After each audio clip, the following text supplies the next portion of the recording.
Good evening. My name is Mart McClellan, and on behalf of my partner Tim Stride and the Macro Wealth Management crew, we would like to welcome you to this month's Macro Wealth Live event. We've been extremely excited to have this topic on the board. There can't be any better timing than right now with the Bitcoin ETF being passed in early January and with the halving coming up next month. So you see me wearing my hat now. I think it's safe to say that the cryptocurrency winter is now over and the thawing is beyond us and occurring, and spring is coming because John and I and Tim and the rest of the crew have really weathered the storm when it comes to cryptocurrency over the last year and a half. And so the timing of this event is very, very right on point. And I can't imagine having a better person share the message than our esteemed speaker, John Sarson. He's one of the most well-known people in the cryptocurrency space across the country.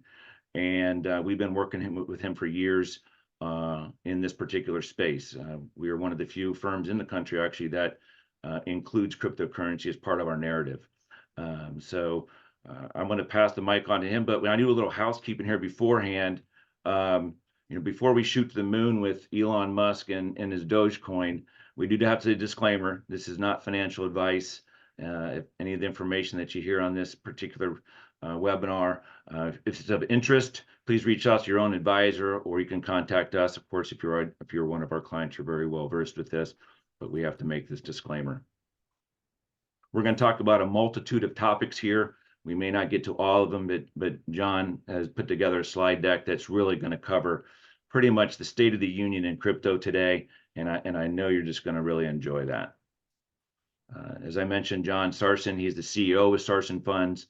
He has been in business for many years. He's out of Indianapolis, and he's just been a great partner with us and helping our clients sort of navigate this challenging field. And in the world we're living in now, it's actually a much easier world to navigate. So with that being said, John, I'm going to pass the deck over to you and let you take it from here. Okay, awesome. Thank you so much.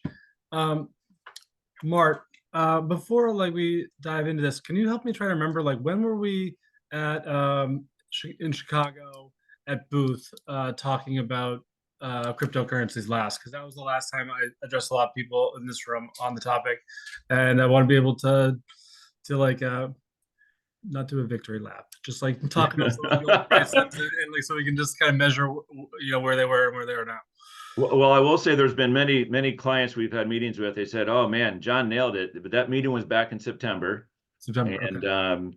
And John has spoken at our meeting in the last couple of years with the Bitcoin bus. He brings his Bitcoin bus to Chicago, and he will also be participating this year again on September 27th. So hopefully everybody can make it.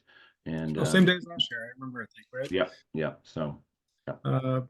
That's great. Okay, thank you. Yeah. So I just we'll share some screens and we'll talk about some charts. We're not gonna talk a lot about individual tokens. We'll talk about a handful, 4 or 5 that we really love. And then if anybody wants to ask about tokens, I'll do my best if I know about them. But I have an investment team that is the real experts on what's happening with tokens that are kind of second tier tokens.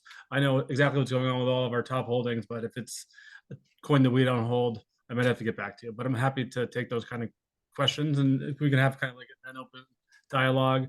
I do have a deck to go through, so I'll start with that, and then there'll be time, Mart, at the end for Q&A. I think that's the right thing. Yeah, and it's always fun maybe to have a little prediction, a little fun and games with some predictions. Where we think it's going to go in the year or years to come. Nice. I like that. That'd be a lot of fun. And that is that doppelganger of me. That's my other computer in case this one does something weird. I don't drop off the call. So that's what that is. And it's awesome. We get to see Miss Brittany Keels on the line. Hey, Brittany. Good evening. Thanks for tuning in. Hey. Brittany hasn't got to see some of these slides yet. This was me and the investment team. So I'm excited for you to see them as well, Brittany. Okay. So let's see. Give this a second to load. Okay. Yeah, we can see it. Okay, great.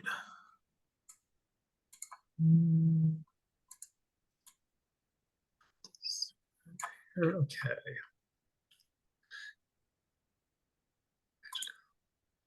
Okay, so this is me. I'm the author of the Deep Crypto book, which I think is shown on the next page.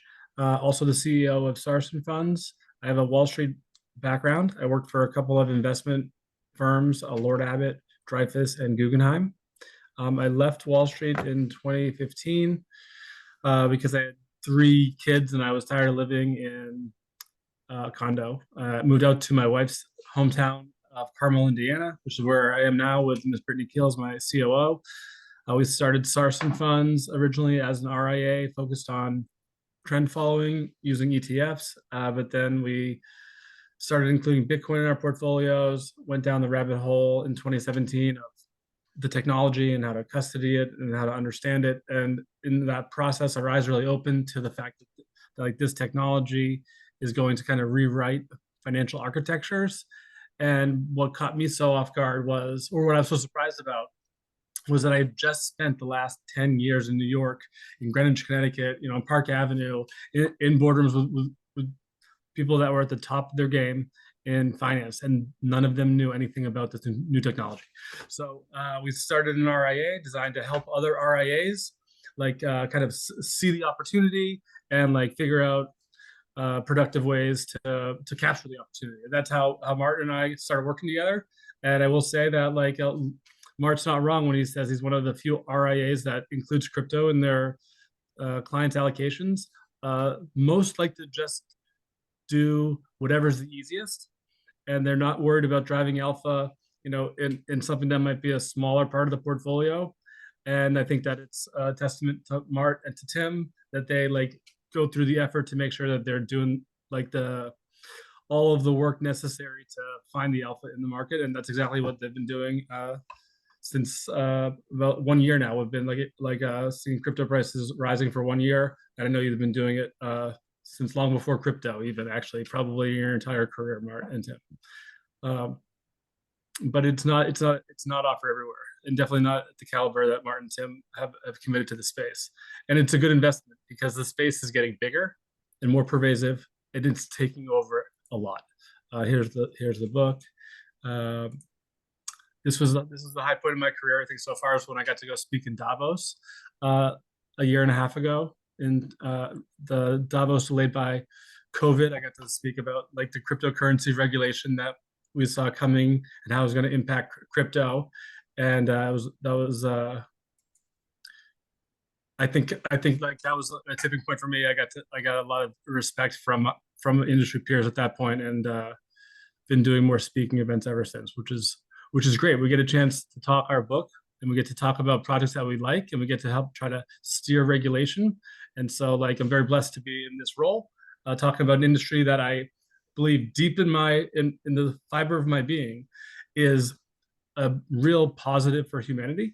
Blockchain technology reduces overhead in the same way that digging a well closer to someone's village in Africa reduces overhead on that person's life. Blockchain technology is also doing God's work because it's freeing us up for the pursuits of, higher ideals than just having to watch a portion of our labor go to waste because of inefficiencies. And blockchain technologies is like a more efficient technology.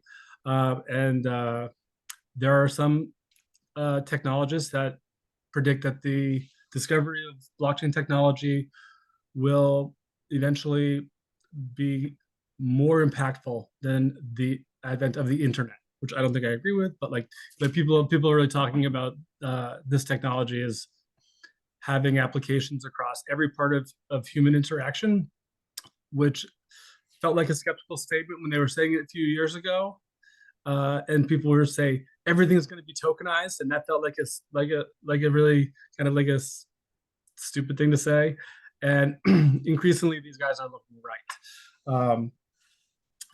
As I think that we all tend to, not we all on this call, but humanity, we tend to underestimate the impact of new technologies. And there's a couple of examples that I was shared with before, like when the phone first came out, people said, "Why do we need the phone? We have the telegraph." You know, when automobiles first came out, they said, you know, like a horse and buggy is like more efficient.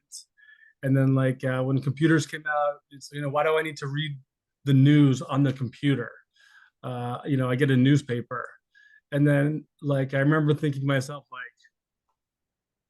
fine, I'll read the news on the computer, but I'm never going to order a pizza on the internet. And like, you know, so like we underestimated the internet, and like people underestimated blockchain technology too. So here's our mission at Sarson Funds: to inform and empower our clients to make better decisions on all topics related to cryptocurrency and digital assets. Let's see, next slide. This is our team, a little bit leaner than maybe last time you saw. You know, this bear market mode. We are hiring Sarson Funds. We're looking to add analysts, and we're looking to add client service associates as well. So if you have good people in your network, send them our way. We'd love to get them into a career in crypto. Yeah, kudos to your firm too, by the way, by weathering the storm. Honestly, I mean, a lot of firms went down the last couple of years, just couldn't get through COVID and all the other things. So you guys Yeah, stood the about a test third of time. crypto firms failed. Yeah. It was a bloodbath, bloodletting. The good news is the people that are on our team are now all like battle hardened veterans. We've been working together like an average about 4 years as a team. And almost everybody, you know, on this slide has crypto experience that goes back to 2014 or 2015. Despite the fact that a lot of them are only like 20, 25 years old, but they, you know, it's a young man's industry right now. There's a lot of the smartest and most prolific like blockchain issuers and developers are guys in their mid-20s. This is how we structure Sarson Funds, you know, investment products, blockchain products, and then consulting and like Web3 community building. We're launching a stablecoin on Casper. It goes live on testnet tomorrow. Be one of our first blockchain projects that we've launched. So expanding our skill set into some more boutique areas in the cryptocurrency marketplace. Make sure that we're staying you know, as sharp as any firm out there. We can't just be buying stocks passively. We think it's important to be building on these different blockchains, understanding like what the developer sentiment is around each one of these different blockchains, and like the functionality and like the ease of use. Like all this all goes into the decision making process on how to invest money. So we can slow down on this slide for a second. These are just some random awards. We get awards from time to time on our strategies or on our website. But what's important about this slide is it talks about our network as being really like our informational advantage. And I think that it absolutely is. We have like basically like 109 person channel called Blockchain Insiders, founders, CEOs, PMs, developers, like OGs, you know, guys like Charlie Shrem, you know, in this chat, like talking about new projects. And like this is where we all kind of decide that Morpheus, which is like an AI hosting agent on Solana and Ethereum, is going to be really important because of their technology and their developer momentum. That's how we get early on projects. And like each one of us at Sarson Funds has a different kind of area in the ecosystem that we enjoy and focus on. So like Evan has brought great intelligence, you know, the Solana ecosystem to our team. Jacob, Bitcoin Cash. Zach is an Ethereum OG. And then, you know, Jahan is really interested in meme coins and has done great. So we kind of like divide and conquer. And I think that I'd be lying if I said it felt like work to all of us at all the time. I mean, every single person on my team is working 24 hours a day almost, because we all like love crypto and we love following the news and keeping up with it. I make that a big part of my job. Follow the news, make sure I understand if there's macro risks on the horizon, because we want to try to obviously like trade smarter than the market if there are going to be like regulations that are going to hurt certain sectors or something similar. So that's a big part of what I do as a CEO. I also serve as the CIO, basically making sure that our portfolios are tracking their mandate, and also that our position sizes are appropriate within our guidelines.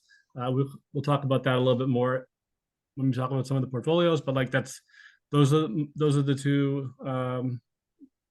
Those are my two major contributions to our investment team. The traders and the PMs are the ones that are evaluating the merits of individual DPIN projects, or AI tokens, or VR metaverses, against one another, and trying to come up with the best investments. We do believe that the major theme for the year is institutional money coming into the market. And we believe that the institutions are going to be very interested in making best of breed type investments. So we try to figure out like who's the best here, who, and like, so we know where to start because we can look at market caps and figure out who the biggest is. And then like that has been like proven to be a pretty good way to continue to pick winners. And like until that trend ends, we'll consider it to be intact. Our roots are as a trend following asset manager. So like we like following trends. And the trend is up right now on some of these high quality, large cap names like Bitcoin. So we're buying a lot of Bitcoin. Okay, so this slide I made using AI. And for anybody on the call that's not using AI to create images, and I'm not sure why everyone would need to, but if you're doing blog posts, you would be using it.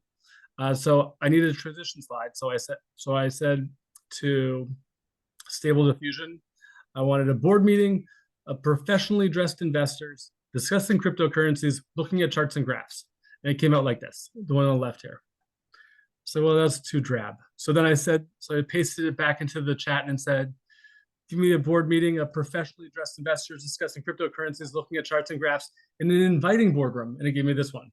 So like I put them both down here because this is one of the ways that we're using AI at Sarson Funds to do things faster and to make richer content. But it's also driving the demand for compute that I'm going to talk about it as one of our investment themes.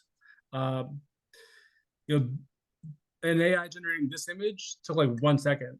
But AIs are not just generating images now; they're generating like short videos, and it takes an enormous amount of computing power to get some of these things rendered, which is why NVIDIA, the largest manufacturer of computer chips in the world, is $1 trillion company now, and its stock hit $900 last week. Mart would know better where it is now. I think it came down some, right, Mart? Do you know?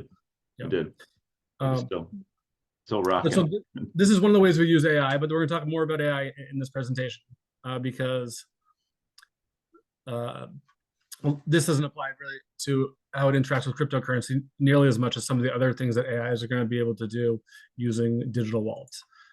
Okay, so we'll go through this kind of quickly, but for those that are less well-versed on cryptocurrencies, cryptocurrencies are all in common in the fact that they all use blockchain technology to transfer data between different people that are recording the record of transactions. So like a person that's recording a record of transaction typically be like called a node operator. And as long as two people are keeping a copy of the ledger, basically, right? The note, two people are keeping a copy of the database, that blockchain is alive. And they want to send data back and forth to each other, they send it with a token. And the token could be an expression of money, like Bitcoin, or, this one Bitcoin holds value, and the value of that is $70,000. Or it could be a piece of computer code that says, I lent you $100,000 and you promised to pay me 5% annually, paid monthly. So the bill due is $600, right? And that would be called a smart contract. But they're all basically sending data back and forth using a token, and the data can be complex or it can be simple. In the case of Bitcoin, the reason why Bitcoin's data is so simple is because it was the first cryptocurrency, and people have gotten better and better at making this technology serve them in more and more complex applications. One thing, Bitcoin or cryptocurrency is an asset class. This is a major narrative shift from 2 years ago. 2 years ago, you could have asked, three people, if Bitcoin was an asset class, you would have got 4 different opinions. Today, if you ask any institutional investor, like, is Bitcoin an asset class? They will say yes, Bitcoin is an asset class. And that's important because a lot of institutional investors are allocating money using modern portfolio theory standards. And the normal thing to do is own a little bit of every asset class. And you might want to tactically overweight or underweight. But the normal, like a neutral posturing would be to own a little bit of every asset class. So that means that there's a lot of institutional investors in the world that are underweight this asset class. In fact, they're not just underweighted; they're void this asset class.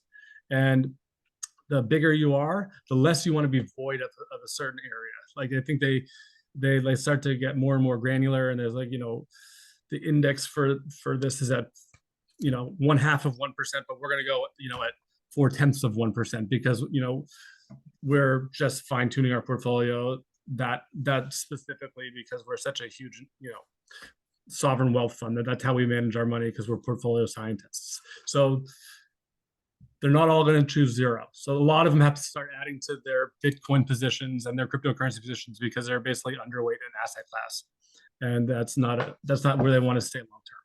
Yeah, and a little comment on that too, John. I don't know if we have time for some slides on that I've got, but there is actually data out there, research from Bitwise, 9-year research study that shows that adding just a little percentage of Bitcoin to the portfolio greatly enhances the return with the same standard deviation or same risk. So yes, it is definitely an asset class, and to even if for folks who don't even understand what Bitcoin is, it's really showing that you're losing out because you're not taking additional risk to sort of enhance that rate of return. Yeah, absolutely. Those are some of the same studies that Brittany and I looked at in 2017 when we were arguing or justifying why we're going through the effort of learning about Bitcoin and how to custody it, because we saw some of those same studies, and that has remained true over the last 7 or 8 years. And it's not unusual because anytime you add a new asset class that has low correlation to other asset classes to a portfolio, it tends to improve your portfolio's risk return metrics. Yep. And so Bitcoin is kind of normal in that way, but it's nice that we have a new asset class. This is the first new asset class that we've most really. I mean, we could talk about if tech stocks are an asset class, but they come around every 20 years, not more frequently. Mm-hmm. New asset class. Okay. They are solving real world problems. We're going to give some examples of that. Bitcoin is always about bringing people banking, allowing people to do money transfers, and it's totally doing that. It is helping people that are unbanked, do money transfers, store money safely. But there's a lot of other real world problems that can be solved with cryptocurrencies. And just think about Taylor Swift concert ticketing. If this was done in a more transparent and fair way, wouldn't the world be a better place? Yes, I think that one would hit home with my daughter, who's 9. We're not going to be attending the concert because the tickets are as expensive as a used car. And I'm trying to explain to her this in terms of how much a used car costs and how much these tickets are. But anyway, maybe we'll catch her on the next tour. But NFT or NFT ticketing on a blockchain could really help artists and help create more fair environment. And we are seeing rapid global adoption, not just businesses, but also countries and citizens. Citizens and countries in places where the currency is not very stable, like Turkey. Over half the population currently owns cryptocurrency, 57%. Countries like Argentina are not that far behind, and it has to do with the fact that their currencies suck. But even in India, 11% of the population is using cryptocurrencies, and that actually represents the most cryptocurrency users of any country. And like so anyway, we'll talk about total crypto adoption as well. This was an image that I made using a different. I used this one on OpenAI. This was for an article that I wrote called "The Institutions Are Coming." I asked for like a picture of Paul Revere like trampling buildings, and then I put this little Fed in myself, but like saved a I lot like of that. time. Yeah. Well done. So thank you very much. I didn't get much recognition the first time. That's why I needed to recycle it in the deck here to try to get some recognition. And the institutions are coming, and they're coming in size, and they're coming not just with passive investment dollars, but they're coming to like gain market share in different financial industry applications, such as exchanges and custodian services and investment services. Then also operation services. Broadridge Financial, which I think we spoke about last September, they've been using a private blockchain for 5 years to increase the operational efficiencies. I think it's saving them something like between $9 and $11 billion a year. We have recently seen Citibank and JP Morgan announce private blockchains that are going to be able to interact with public blockchains to handle like the creation of like interbank swaps and tokenized asset exchange. Some of the first things that are getting tokenized are some like financial instruments that don't really get used by retail users a lot. There's stuff like swaps and like perpetual futures and like JGBs, but like these are like big river financial instruments that currently settle T+1, and if they are able to put them onto a blockchain, they can settle them in 15 seconds, which people prefer over the T+1 settlement of like a government security. So that's maybe their motivation. Some other notable developments in the institutional space is PayPal. PayPal basically started running before they pulled the starter pistol, and everyone kind of scratched their heads and said, wait, we're waiting to hear about stablecoin legislation. And PayPal said, well, we're done waiting. And PayPal has 600 million users, and it's fine. You know, their stablecoin is stable, it's working, and they basically gave, I think, a little confidence to the rest of the industry that there's no point waiting around for the regulations to be written. Let's just do what we need to do in the United States. Europe is the opposite. Europe had passed comprehensive regulation called the MiCA regulations. They're not perfect. There's already MiCA 2 that's already being circulated, because like when you go first, you make mistakes, and so they're fixing it. But the good news is the United States is going to get to copy off of version 2 now. And so when we do a regulation, which will probably be after the election at some point, it'll be good because it'll be copied off of Europe's, and Europe's will already be like battle tested. One of the big indicators that we saw about a year ago that got us really bullish on institutional adoption in crypto was that Charles Schwab and Citadel were launching a crypto exchange together. I mean, they're just like two enormous like mammoths in their like respective sectors. You know, one for like retail stock investing, the other one for hedge fund stock investing and like hedge fund arbitrage. And they teamed up to make a crypto exchange. Like the two of the most important companies, you know, in finance, second maybe only to like BlackRock. And you know, so that's really good news. That got us very bullish. One of the reasons why we like took our cash positions down to zero and like started buying cryptocurrencies, especially Bitcoin, because we knew about the Bitcoin ETF. The whole world knew it was like the most anticipated big ETF ever to be approved, and the market went down for like maybe 10 days after the announcement, a little bit of a sell the news type thing. But then the fundamentals started kicking in, and the fundamentals are listed at the bottom left of the page here. And what we're seeing happening is that the Bitcoin ETFs in the United States, in aggregate, there's 10 of them. they're buying on average around 9,000 Bitcoins a day from the market, and putting them into people's accounts. It's been the fastest growth of any ETFs ever launched. Yeah, it's crushing everything else. I mean, it's not even close. Yeah. What was the before the old record holder? Maybe the gold ETF? Yeah, the gold was the first, the biggest before this one. It got to like 2 billion in the first 60 days, and these things are going to be like over 10 billion. Yeah. Yeah. Yeah. Um, the supply of Bitcoin is going up every day, of course, because like people are mining Bitcoins, people that are keeping the Bitcoin network secure through like the transaction validation process that is called mining. Uh, and they are adding 900 Bitcoin a day to the total supply of Bitcoin. And that is in the face of a 9,000 Bitcoin a day chunk of new demand. That's just new demand. It doesn't mean that like people aren't getting excited and going on Coinbase and buying it because it's going up in price. They are. But there's 9,000 Bitcoins that are being purchased by new channels that didn't exist before whatever the day was that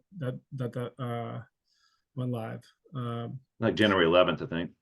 Yeah, yes, that sounds just about right. So how long has it been? Not 3 months yet. Yeah. And so, of course, there is also the halving coming up this year. And the halving is a Big deal. periodic occurrence that happens every 4 years, with the number of Bitcoin that you get as a mining reward gets cut in half. And it will drop the total daily supply of Bitcoin to just 450 a day, starting on, I believe it's April 10th or 11th or 12th. Yeah. It's a little bit of a moving target because it's based on how many blocks are put onto the Bitcoin blockchain. Blocks are designed to take 10 minutes. If the computer is trying to solve the puzzle to put the block on, take longer than 10 minutes, they make the next puzzle easier. And if it takes less than 10 minutes, they make the next puzzle harder. But because there's some randomness to like when a block is found, because it's a random guessing process, like sometimes I found in 1 minute.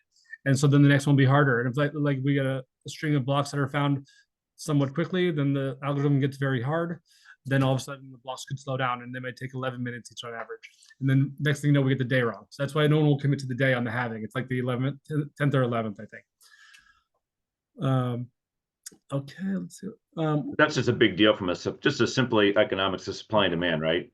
9,000 are being, got purchased every investment in every day. And that's just on the ETF side, and only 900 being mined. And it's like, okay. And then now it's going to be 450. I mean, when there's only a fixed amount, unlike fiat, it is what it is. It has to go only one place. Yeah. The current inflation rate, I think, is 3.5% annually on Bitcoin. It's about to fall to 1.8%, which it already has the lowest inflation rate of any major currency, but it's about to get halved. The inflation rate is about to get halved. Historically, we're going to go over some historical slides, like it's caused the market to go way up. But before we go there, I'll mention that a couple of other, or one major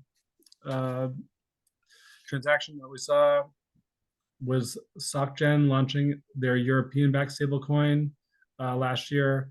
They launched it on Ethereum, which was just a great endorsement of the American project Ethereum, that Europe is going to launch their stablecoins on top of Ethereum. It really cemented in Ethereum's role as the architecture for finance, and also the gold standard for asset security.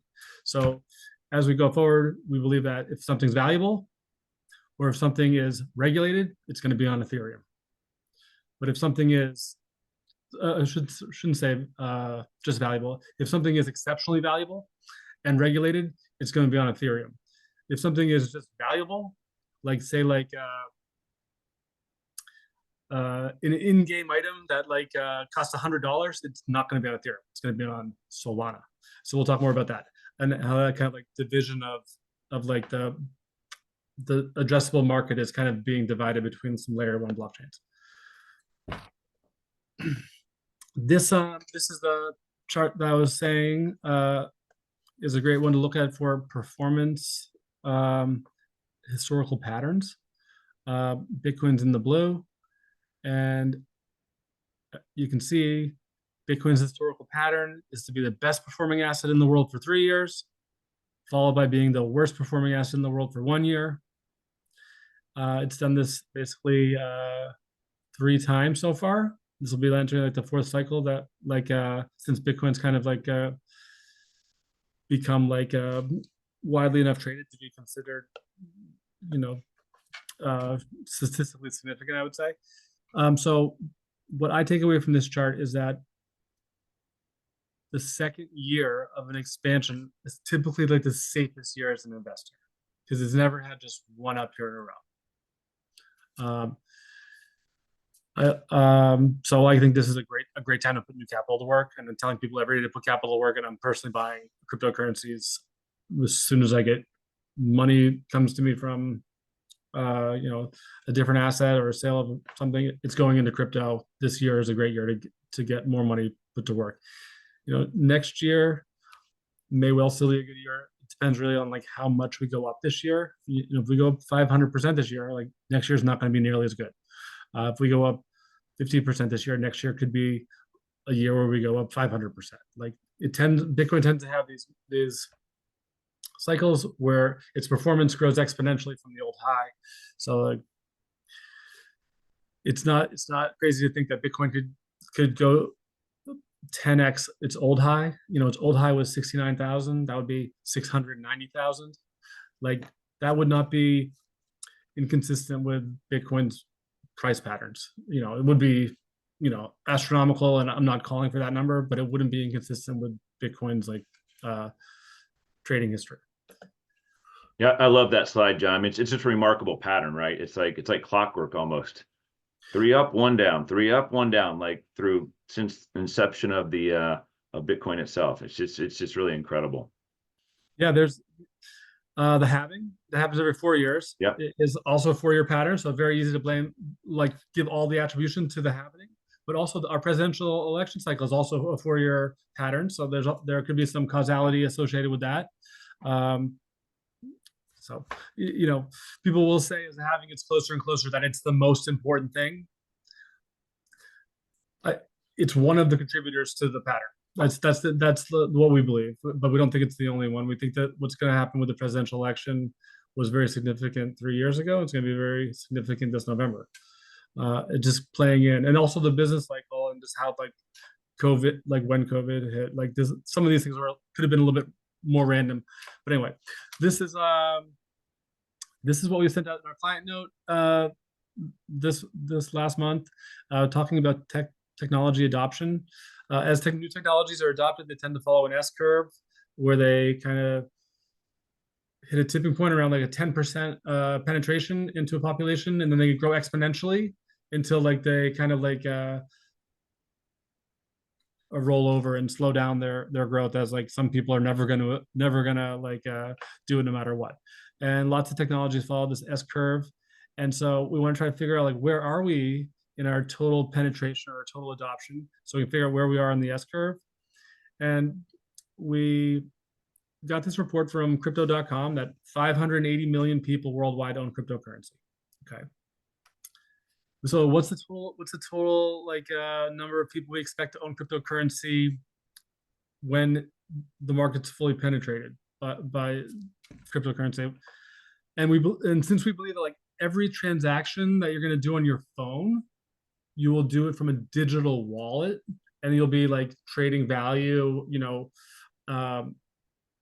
that way, even if it's with MasterCard, MasterCard will be using those rails, so you'd be qualified as being using cryptocurrency.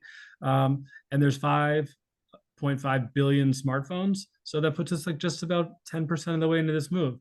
And it just so happens right around the 10% mark is when S curves start to really accelerate, and that's, I think, one of the things we're seeing in the market is that adoption is accelerating, which is awesome. And it goes back to the fact that Metcalfe's law says networks become more valuable as they become bigger, because you have more things you can do with a bigger network, and that's kind of exactly what's happening in these different areas. For example, digital communities are growing very rapidly. Telecommunications telecom companies are being potentially disrupted by peer-to-peer telecom companies. This is a Solana phone. It says run IoT on it. It runs on the Helium network. And when I'm in sight of a Helium peer-to-peer cell phone tower, I don't use T-Mobile. I use the Helium 5G antenna. When I don't have one of those to use, it just is a regular T-Mobile phone. But because Helium doesn't have to pay T-Mobile for as much data as another virtual wireless mobile network operator might need to, like a Cricket or a Boost, Helium can charge less for their plans and provide the same coverage. And this is part of the decentralized physical infrastructure movement, and it's really cool. It's one of our favorite themes at Sarson Funds. I'll spend a couple minutes talking about exactly like what it is. So the decentralized physical infrastructure movement is basically companies that are taking advantage of a hardware that their community members purchase themselves. So if someone wanted to rent space on my hard drive and pay me over a blockchain for storing a file on my hard drive, that would be a decentralized physical infrastructure token concept called DPIN for short. And there are lots of them in that exact category. In the case of the Helium phone, someone's choosing to use the antenna that I paid $500 for. And why would I do that? Why would I pay $500 for an antenna so someone could use my 5G service to then go into my internet and then become a VoIP call through my antenna? And the reason why is because Helium is rewarding me with tokens for providing that coverage. And the tokens are also in demand by people that want to pay their bill on the Helium network. So it creates like a mini ecosystem. And like these ecosystems are like mini economies. And we're excited about these.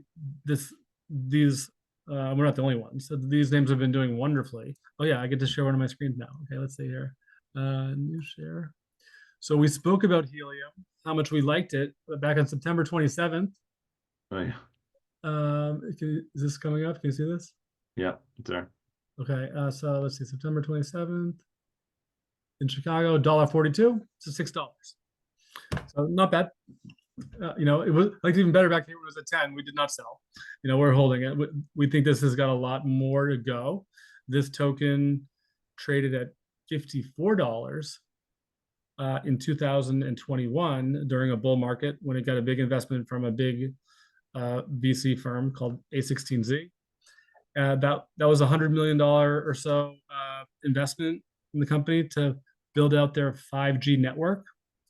Here we are 3 years later. I'm using a 5G phone from Helium. It's working awesome. They're signing up people like crazy, and the token's still only at 6. I was speaking with Mart before the call. I mean, I think it's got to go through its old all-time high because it's a better company today than it was then, and the bull market is young. We've got a lot of tailwinds. So like I really like Helium. You'll see Helium is a second to the largest holding in our small cap fund because we think it's amazing. We can talk more about that token. There's other things that are happening with that token that are so exciting. But just like the internet created a new type of business, a business that could exist without having to have a storefront and still make money. Blockchains are making for new types of businesses as well. A utility company that can provide services without having any capex. So Helium doesn't have to spend any money building cell phone towers. And what a huge advantage when competing with Verizon. You don't have to spend any money on capex. You don't have to maintain towers or do anything. You're going to be able to underprice them. So that's exactly how Helium has designed their business model. That's how Render is using idle server farms and people's idle computing power to compete with AWS.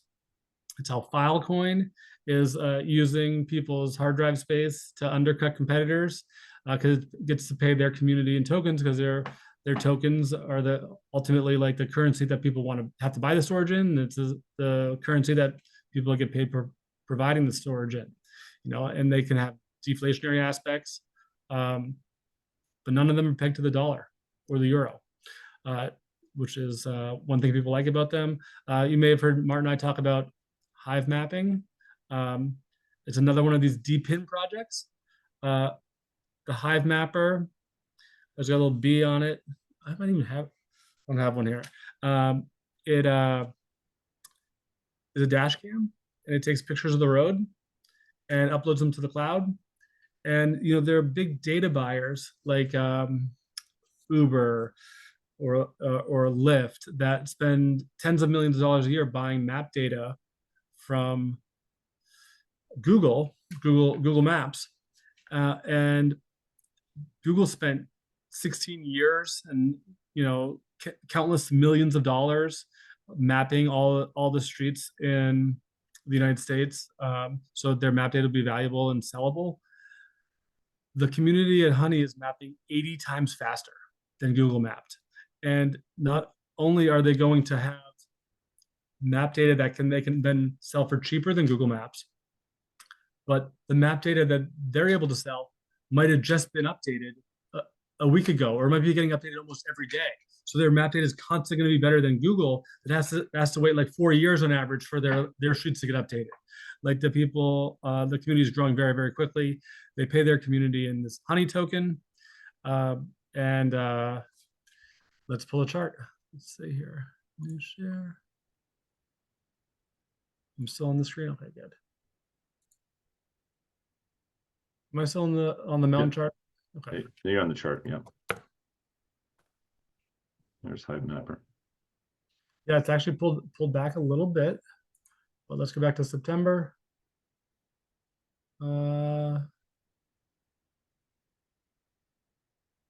September 27th, 1.1 cents. Honey. 13.7 cents. It's a good move. This name we actually think is fully valued. So we've trimmed our position down to just like a 2% weighting in our fund on this. We still like it. It's still part of the right movement. We just think the valuation is a little expensive here. We're still hive mapping though. We love contributing to the map. Okay. But kind of like an obvious DPIN project. Our favorite token is right now is Helium. We think Helium is the cheapest token in the market. We think Render is probably the highest quality project in the market. Yeah, Render's just been rocket ship too. Yes, and so that's under distributed computing. So Render Network has figured out ways to basically take a computing job and dish it out to people in their community. They do the compute. Maybe it's an idle server farm. The average server farm only has like 17% capacity utilization at any time. Or maybe it's someone that just has like a high-end computer, a gaming computer that they want to try to earn some extra money on. People that are using the Render network are measuring it to be 30% faster than using AWS for graphics rendering, and equally fast for doing AI training on language libraries. And that's another big use of compute right now. So Render looks great. They are bringing a solution to the market. The market needs more compute. The demand for compute is very, very intensely high right now.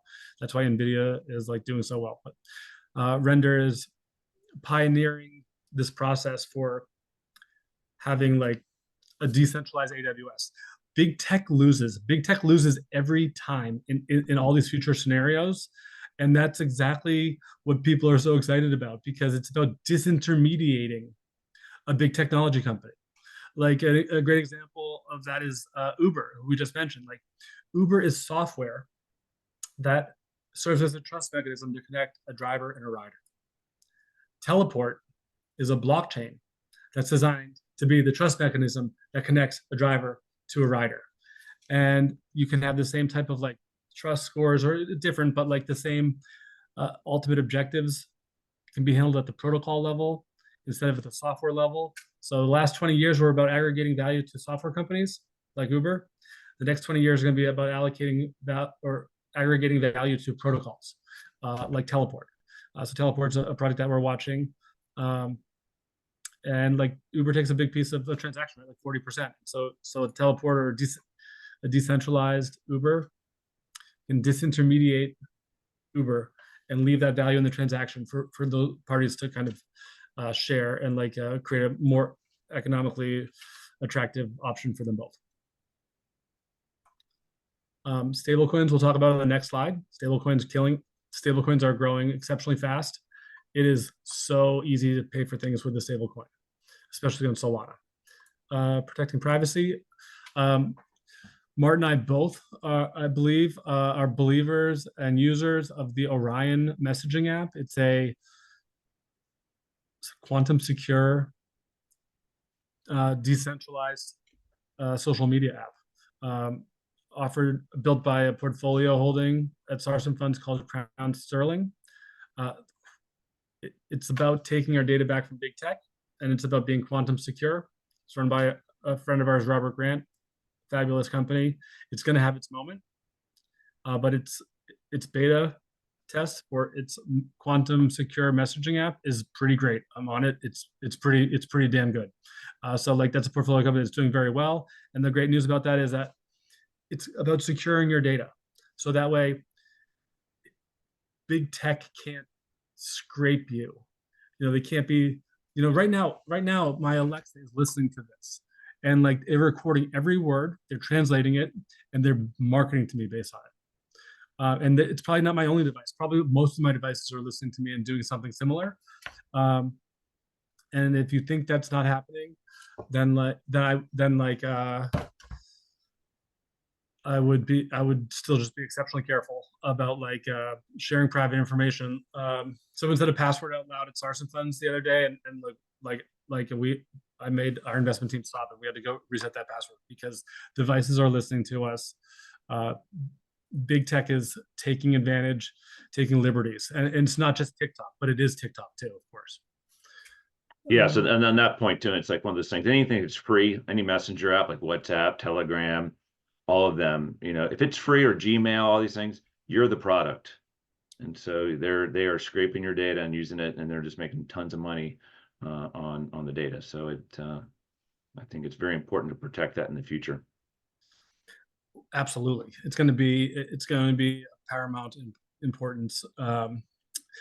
So, and this is going to dovetail right in with AI, because like AI that we have now, like ChatGPT or some of the names, like Claude is one.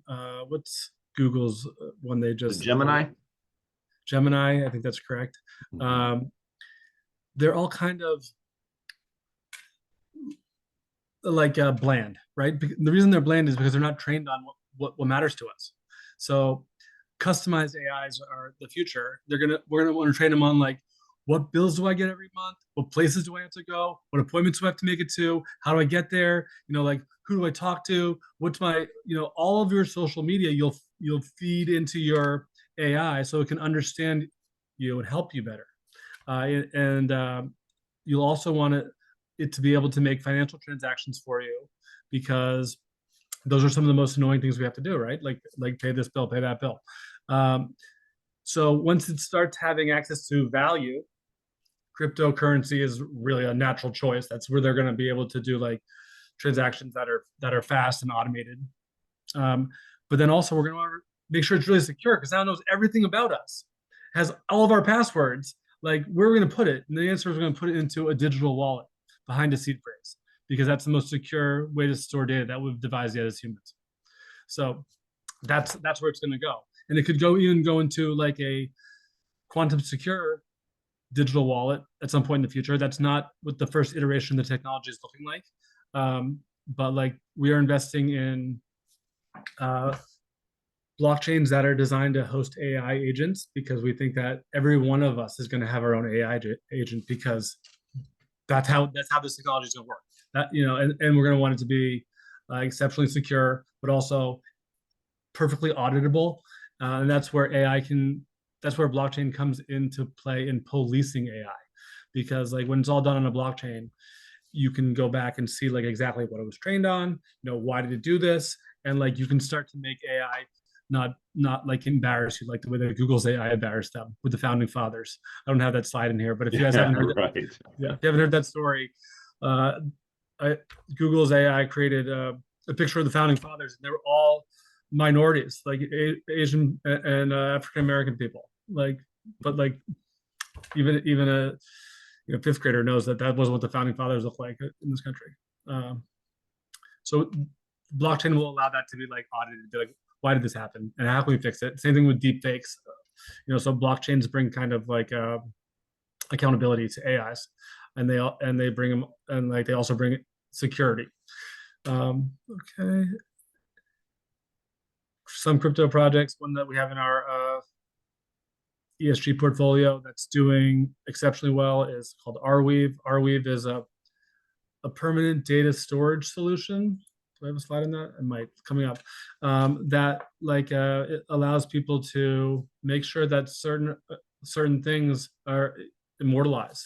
And if there's like an atrocity committed in a foreign country, many dictators, including in the Philippines recently, I'm pretty sure, or in Thailand, I forget which one has got the new son elected of like the guy that like two dictators ago was like so brutal. I think it's Thailand. I don't remember. Anyway, yes, yeah, I would have said Thailand. But yeah. Because like they whitewashed the internet, they scrubbed off the internet like all the evidence of like all the things that his father did wrong, and like a generation goes by and that like is lost to history. So like this project Arweave like works on stopping governments from censoring things they don't want people to know. This was a slide that my team made for me on the use of stablecoins, with a quote from the Helium CEO. I'm sorry, the Solana phone CEO. So this is a Solana phone, right? We did 20 million in sales on Shopify with Solana USDC and paid $0 in fees. I bought mine, by the way, in Solana because easy. Your wallet's attached. You just click pay with Solana. The credit card sales cost us over $600,000 in fees on about the same volume. It's real money. $600,000 cheaper for Solana because they turned on Solana Pay. And then you can see the bar chart here, like stablecoin volume is about to exceed MasterCard trading volume. Yeah, that's amazing. It is, but like I get it because like all my like sisters that wanted to like send me money, like send me USDC on Solana, pay for dad's birthday gifts, or a tenants, like if the tenants are crypto people, like send me USDC on Solana. We don't want it on Ethereum because Ethereum transactions are still costing like $20. Yeah, Solana ridiculous. transactions are costing 1 penny. Mm-hmm. Some more themes that we're excited about. Let's see, get my camera out of the way. John, we got about 10 minutes or so. Okay, cool. We like decentralized storage, decentralized infrastructure. We like blockchain gaming. We like artificial intelligence, and we like Web3 enterprise solutions. There's 5 million businesses in America that they're all going to want to figure out a way to kind of like go from Web 2 to Web 3, just like if people tried to like go crazy to go on the web the first time. In the world of Web 3, the new cookie is the NFT. So you're going to want to have your customers get a receipt and then also get like sent to their wallet like an NFT, because that's like going to be like how you start to track your customers once people get off of these centralized servers and start like living in their digital wallet. You're gonna have to triangulate your customers by using NFTs that are in their wallets. So you got to deliver them NFTs. That's one of the platforms that we invest in at Sarson Funds. Does exactly that. This is a slide on Helium. I won't spend any time on it, but just look at the steepness of this customer growth. Do I see your little antenna there, John, in Miami? Is it on there somewhere? It should be down there. I have 3 on my roof, 3, like one facing in each direction, and they're making me $10 a day. Yeah, not bad. Crypto gaming, we think, is a really big deal. We've been saying for a long time, like this is how the next 500 million users come in. They come because there's like 500 million daily gamers, and my son is one of them. He's 9. He loves Fortnite. He uses V-Bucks. That's all he wants for his birthday is V-Bucks. But the most like he's gonna spend on an in-game item is like he just bought like some in-game skin. It was like 25 bucks or something, and I wasn't a big fan of the spend, honestly. But that's not the point. The point is that like if you knew this was like a limited edition and like knew you could resell it because you owned it, because all on a blockchain, like how much more money would you be willing to spend on it? And the answer is a lot. And so the gaming companies are realizing that this is going to be really profitable for them to be able to make assets digitally scarce. They can have marketplaces, they can take fees. So games are going over to blockchain, and it's more enjoyable for the users too, because they want to be able to trade these items. Yeah, gaming's just a huge piece of the equation. I mean, the Philippines, I mean, with Yield Guild games, it was like propping up their whole economy, the gaming piece there. And Yep. Immutable X is another, another one that, it's just huge into the gaming sphere. Yes. And there was just $100 million gaming fund announced, which really kind of put a fire under some of the gaming names this week. We love this name called Hytopia, which is a tokenized version of Minecraft. They have 1 million people on their waiting list. 1 million. Wow. Yeah. We bought that for the fund at 4 cents. It's at 7 cents. Oh, it's doing nice. Okay. Yep. You'll take almost a double. Yep, it's doing just fine. The game hasn't even launched yet, but their waiting list is just going berserk. So this is what we learned this year in Denver. We went to Denver, ETH Denver, the annual developer conference for crypto people, and what I learned there more than anything else is that AI and crypto are becoming one, which is great for crypto because the only thing that's more hyped than crypto is AI, right? The valuations are just astronomical, and so as crypto projects start embracing AI, like Casper, a portfolio holding, working with IBM to like and their AI as part of like their governance program. These are good things. These are really good partnerships, and I won't spend any more time on this. I think we mostly talked about all this, but there is this project called WorldCoin. Everyone should know about. WorldCoin is a biometric, I think that's the right way to say it, like device. So it's like a camera. You look into it, does your retinal scan, and then based on your retina scan, it gives you a wallet. And it's very big on the fact that every person's only allowed to have one.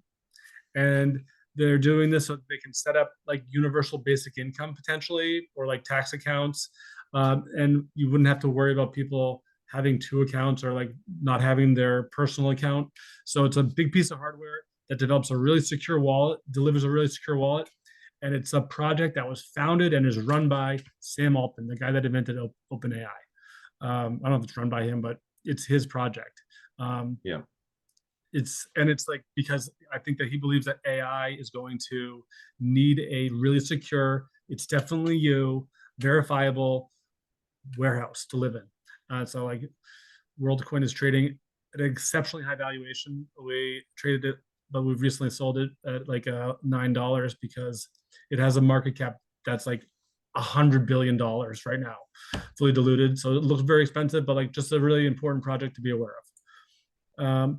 Michael Saylor was on CNBC this week, and I thought he was great. And I wrote this little blog post after I watched him. And he basically said, it's a distraction whether or not we can spend Bitcoin to buy something. It's a store of value. It's digital real estate. Nobody tries to take their investment property on Fifth Avenue and buy a cup of coffee with it. It doesn't make any sense. Like, who cares if you can buy a cup of coffee with it? You can't buy a cup of coffee with equity, but investors need places to store wealth for a long time. And like, real estate's been a good solution, but Bitcoin is potentially even a better solution because like it's easier and it's more divisible and it's more liquid. He also said in the same interview that Bitcoin will eat gold and predicted a $100 trillion market cap for Bitcoin.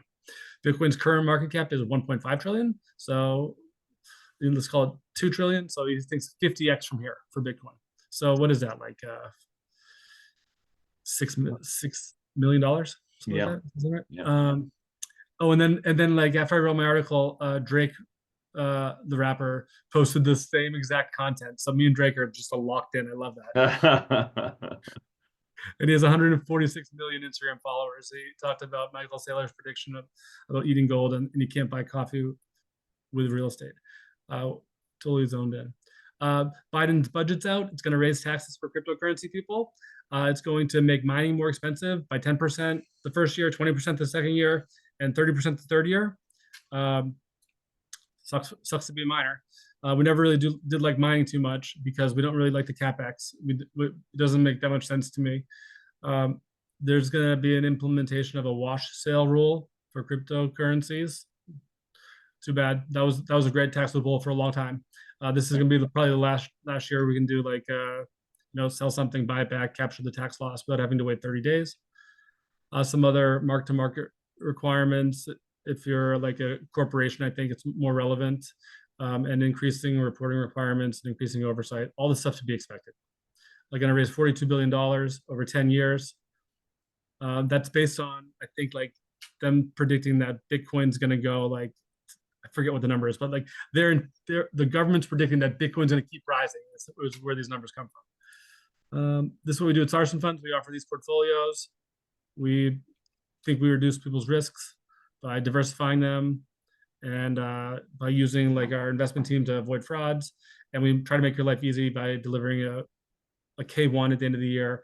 And you get a login when you're a client of ours, and you can see your balance every day. And we try to be transparent, hold ourselves to a fiduciary standard, and we have low minimums, $50,000, and short lockups, 90 days. Independent auditors. This is our investment process. I'll spend time on that. Our large coin strategy and our small coin strategy are our two best selling strategies. These are our small cap holdings. I'm more than happy to share this deck with everybody on the call if Mart's okay with it. If you want to see like what we're buying, what we like, you can see here by our portfolio that we're very disciplined when it comes to position sizing. We have a maximum position size of 15%, and if a name goes up a lot, which they oftentimes do, then we have to trim that name back down to below 15%. That's our rules. It keeps the portfolio safe. But you can see our two top holdings are Helium and Render Network. That third name is a compliance solution for businesses that want to have their customers do a self-led KYC process on chain. We love that. We love that company. They're doing great. And that's it. Hey, John, I really appreciate that. So that, a couple comments on that. So, predictions are always kind of fun finishing up on those things. What are your thoughts on year end on Bitcoin? I think over 100,000.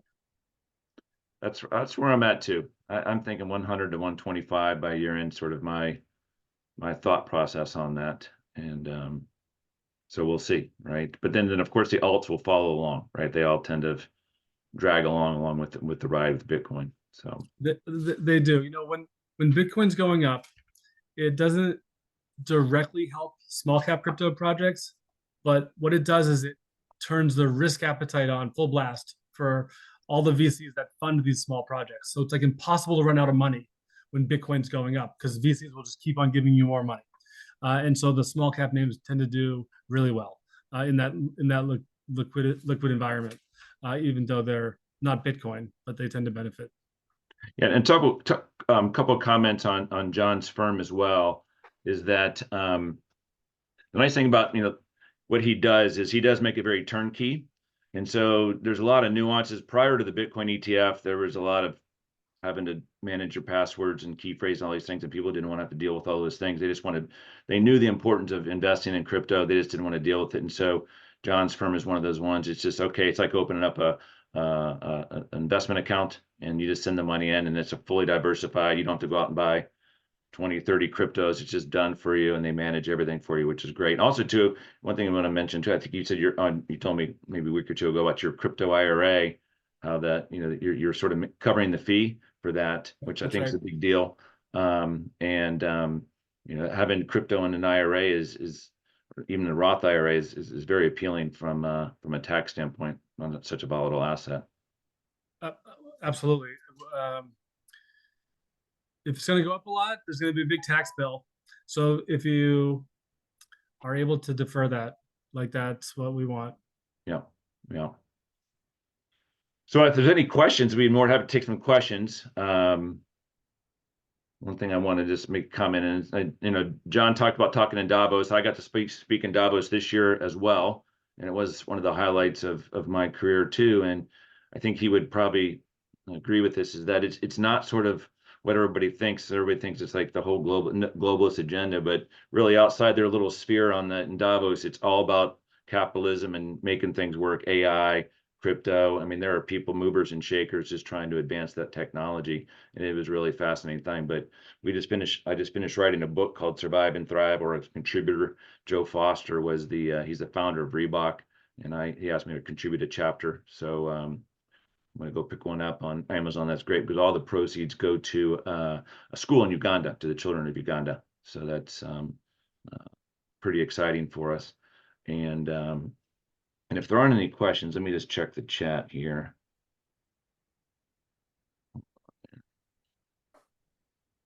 No questions. Okay, good.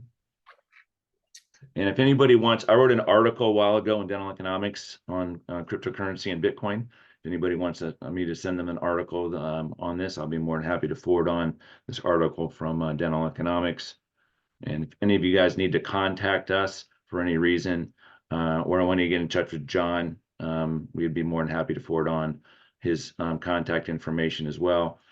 He will be at our annual event, as I said, in the fall, and certainly, hopefully, people can attend that. We have Cubs game on Saturday. Friday is the meeting, and it's a great event, and it's very well received. So, if there aren't any other questions, then we will call it a day. And once again, John, thanks for your expertise and your time. You shared a ton of information right there. There's a lot of great projects out there, and I'm glad you're out there helping our clients sort of find them for their Well, portfolios. thank you very much for having me up here. And we love cryptocurrency. We think it's like fun, and it's our passion. And thanks for taking an interest in our passion. We think that there's going to be a lot of things that make the world work in a more fair and more efficient way. And hopefully we can find some great investment opportunities along the way. Very good. Everybody have a great night. And we're going to be having our next MacroWealth Live event here probably next month on some real estate investing stuff. So we're kind of excited about that. So we'll see everybody soon. Bye-bye now.